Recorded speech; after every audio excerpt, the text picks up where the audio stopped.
Hi sweets, it's Chrissi. Welcome to one of my educational rants.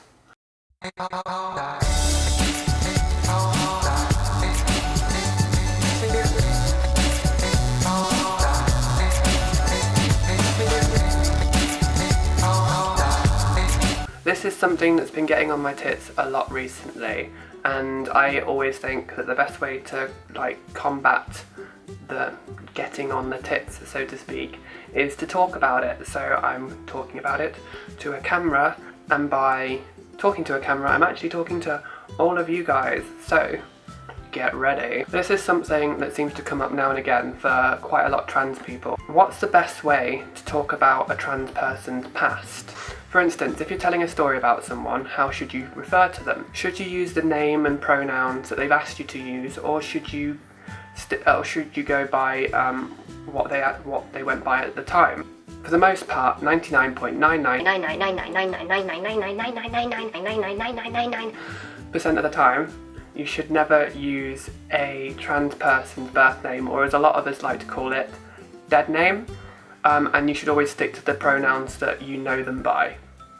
Unless someone has told you very specifically that you're allowed to deviate from this, and even then, you should try and stick to the pronouns and name they prefer and you know them as now, unless there's an explicit time when they've said, okay, now you can say blah blah. First, it's important to understand that they didn't just become this person when they transitioned. They transitioned because they already were this person. When you're talking about a trans person's past, you may not have known them as who they are now, but it's always the person they were. They've always been that person. For instance, I've always been Christina. I may not have gone by this name in the past, but it's always been who I have been. And I might have been hiding it at the time and pretending to be someone else, but I've always been Christina.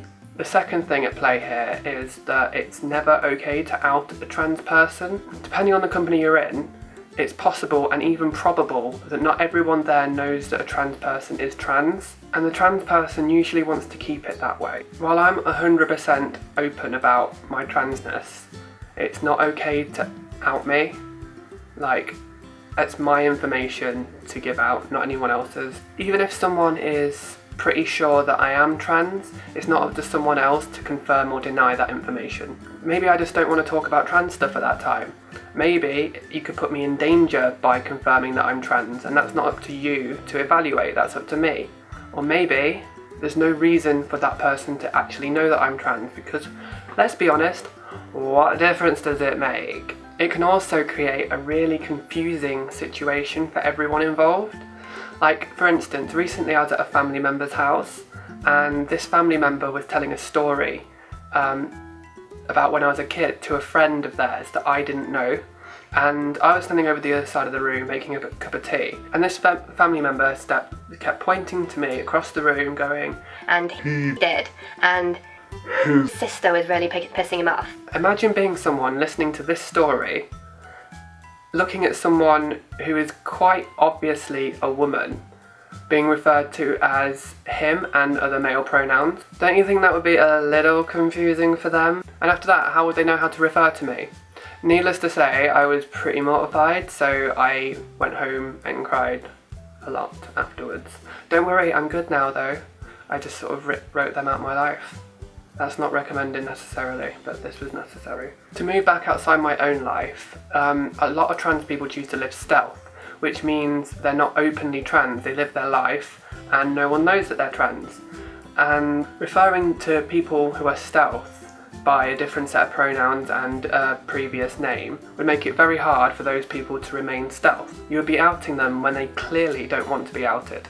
Another thing to consider is, besides name and pronouns, is what you're actually saying. I once had someone at work mention to someone who was new to the section that I used to use the gents, and this is how this person actually found out I was trans. When you're talking about someone's past, be careful not to mention things that may embarrass them or give other people a clue to what they used to do, because what they were doing back then doesn't translate well to who they are now. In addition to toilets and bathroom talk and whatnot.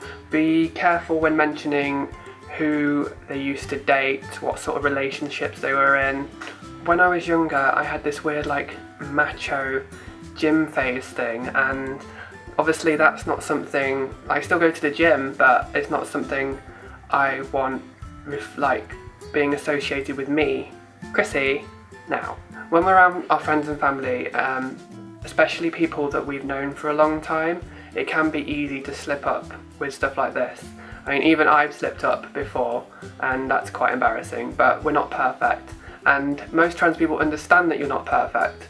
So an apology, like slyly later, will sort most things out. Like lots of people I've known for a while have commented that hanging around with me now is actually no different to hanging around with me in the past, and me having transitioned is not something that pops into their head or something they think about a lot. So in that sort of situation, it can be easy to slip up. So when we're talking about the past, it may be easy for them to forget that certain things might be off limits depending on the company we're in. If it's just us, like anything goes, I'm not really that fucking bothered. You know, crazy bitch me. The key here is just to really do your best, try hard, and try not to put your friend or your family member in any sort of situation that could be harmful to them or hurtful to them. And this really goes with everything. Like, if you love someone or you care about someone, you probably don't want to cause them any discomfort, like ever, really, do you? So when you're talking about trans people, just talk to them like you would a non-trans person. Like, anything that makes us feel different is usually going to make us feel different. So that's the biggest guidance you can have, is just try not to make us feel different. Treat us like everyone else. Right guys, rant over, and I have been Chrissy. You've all been wonderful. Don't forget to rate, comment, subscribe, at me on Facebook, Instagram, Tumblr and Twitter. I'm uploading a few videos this week, so I'll link the next one there. And yeah, thank you for being lovely. Bye!